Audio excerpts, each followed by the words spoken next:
Bismillahirrahmanirrahim. Assalamu alaikum wa rahmatullahi wa barakatuh. How are you viewers? Today I am going to tell about verb.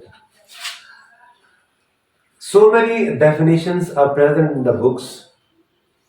It's a typical definition of the verb. That verb is called an activity.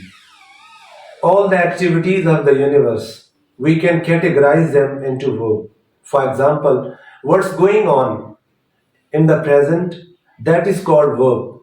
What has done in the past, that is verb. Activities. But today we are going to deviate from the typical definition of the verb. कि what is complete definition? कि आज तक जितनी भी definition हुई हैं verb की, उसके बारे में हम डिस्कस करते हैं कि वर्ब को हम कहते हैं एक्टिविटी, एक्शन वर्ड्स. कि दिस इज टिपिकल डेफिनेशन.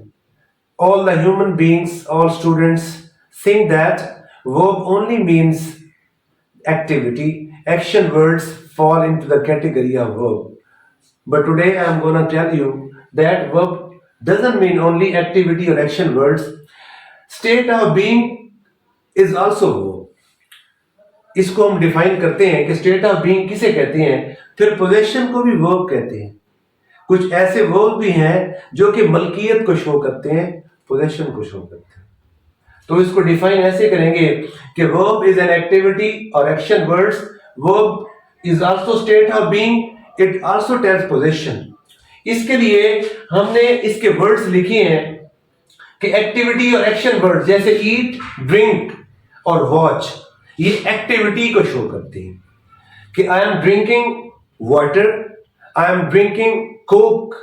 और ईट है जैसे कि boys are eating apples, he is eating banana etcetera. फिर स्टेट ऑफ बीइंग है कि what is state of being, किसी की हालत को डिस्क्राइब करता है. कि for example if we look at some person, he is ill, तो वी से ही इज इल. अब the word is tells us that this verb is telling about the state of being of the person. जैसे लफ्ज है look.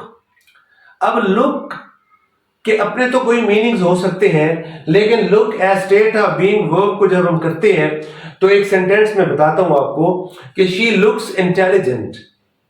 अब इसमें action कोई नहीं है कि she is sitting over there and we are having guess about her that she looks intelligent, कि वो ज़हीन दिखाई देती है. She is not doing any activity, वो कोई काम नहीं कर रही, कोई एक्शन नहीं कर रही, just sitting over there. और we are guessing about her that she looks intelligent. ये और लफ्ज है seem. मैं कहता हूं the boy seems very punctual. अब देखिए seems एक ऐसा verb है that does not involve any activity in it. The boy is sitting, the boy is standing, he is not doing anything, but we say he seems punctual. फिर इसी तरह is है. अब पोजीशन पे आते हैं कि कुछ वर्ब्स ऐसे हैं जो पोजीशन को जाहिर करते हैं. जैसे हैज है, मलकियत को जाहिर करता है कि a boy has a pen. एक लड़का पेन रखता है, यानी he is owner of pen, वो पेन का ऑनर है. यह हैव है. जैसे गर्ल्स हैव बास्केट्स, लड़कियों के पास टोकरियां हैं. अब आप इस बात पे क्लियर हो जाएं कि verb doesn't mean only the activity और एक्शन.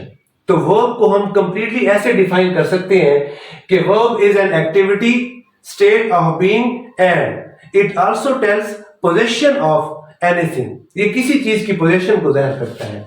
फिर इफ वी कैटेगराइज इट, अगर इसकी टाइप्स पे बात करें तो वर्ब की 2 टाइप्स बनती हैं. इसको हम डायनामिक भी कह सकते हैं. Dynamic means activity, boy pledge hockey. और स्टैटिक वर्ब में द गर्ल लुक्स इल, लड़की बीमार दिखाई देती है. यानी वर्ब को हम दुनिया को अगर ये बताना चाहें कि वर्ब क्या है, हम ये बताते हैं कि verb is an activity. Verb means action. But when we define it completely, we think that verb doesn't mean only activity और action. Verb involves also state of being. Verb also involves position. अब इसके बाद हम इसकी types या kinds को देखते हैं कि वर्ब की टाइप्स या काइंड्स कितनी है। अब मैं आपको एक बहुत यहां भी बताना चाहता हूं कि टाइप्स और काइंड्स में क्या फर्क होता है। अगर हम सिर्फ और सिर्फ टाइप्स की बात करते हैं तो वर्ब की जब टाइप्स लिखते हैं तो दो मेन वर्ब्स हैं। एक है टाइप्स ऑफ वर्ब। अगर हम टाइप्स ऑफ वर्ब को डिफाइन करें तो एक बनता है ट्रांजिटिव वर्ब, फिर नंबर 2 है इंट्रांजिटिव। अब ट्रांजिटिव वर्ब और इंट्रांजिटिव वर्ब, इनको हमने समझना है कि ट्रांजिटिव वर्ब किसे कहते हैं और इंट्रांजिटिव वर्ब किसे कहते हैं। अब देखें, अगर हम इस लफ्ज ट्रांजिट पे गौर करें कि what is meant by transit, तो ट्रांजिट का मतलब होता है मुंतकिल करना, और इंट्रांजिट मुंतकिल ना करना। अब we have to keep in a mind कि वर्ब एक्शन है, यानी ऐसा वर्ब जो एक्शन को ट्रांसफर करता है सब्जेक्ट से ऑब्जेक्ट पर, दैट इज कॉल्ड ट्रांजिटिव। और जो सब्जेक्ट से ऑब्जेक्ट तक एक्शन को ट्रांसफर नहीं करता, we can say it is intransitive. मैं इसकी एग्जांपल लिखता हूं, she kicks the ball, she kicks the ball. अब देखिए, गौर करें इसके ऊपर कि ये सब्जेक्ट है, ये वर्ब है और ये ऑब्जेक्ट है। अब इसका एक्शन क्या है? किक लगाना। अब इसका एक्शन, ये जो वर्ब है, ये शी से बॉल पर ट्रांसफर कर रहा है। इसको सिंपली हम कह सकते हैं कि when the action of the subject is transferred from subject to object, that is called transitive verb.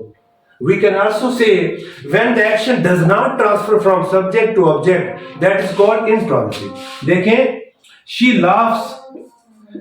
laughs, वो हंसती है।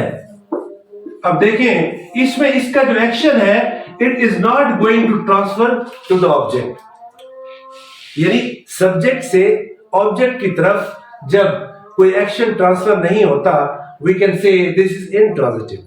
अब मजे की बात यह है कि जब हम एक्टिव से पैसिव वॉइस करते हैं तो वॉइस हमेशा ट्रांजिटिव वर्ब की होती है, इंट्रांजिटिव वर्ब्स की नहीं होती। कुछ ऐसे वर्ब्स भी हैं, दोस कैन बी यूज्ड ट्रांजिटिवली, यानी इंट्रांजिटिव वर्ब्स ऐसे भी हैं जिनको हम ट्रांजिटिवली यूज कर सकते हैं। इसी को हम लिखते हैं शी लाफ्स। व्हेन ये सेंटेंस जब यहां पे एंड होता है तो ये इंट्रांजिटिव वर्ब है। It can also be used transitively. मैं लिखता हूं शी लाफ्स एट अली। अब देखें, अब इसका जो एक्शन है ये अली पे ट्रांसफर हो रहा है। We can say that intransitive verbs can also be used transitively. अब टिपिकली हम कह सकते हैं कि ऐसे सेंटेंसेस, ऐसे वर्ब्स जिनका ऑब्जेक्ट मौजूद हो उनको हम ट्रांजिटिव वर्ब कहते हैं, और ऐसे सेंटेंसेस जिनके वर्ब्स के बाद ऑब्जेक्ट मौजूद नहीं होता उनको इंट्रांजिटिव कहते हैं। Thank you so much.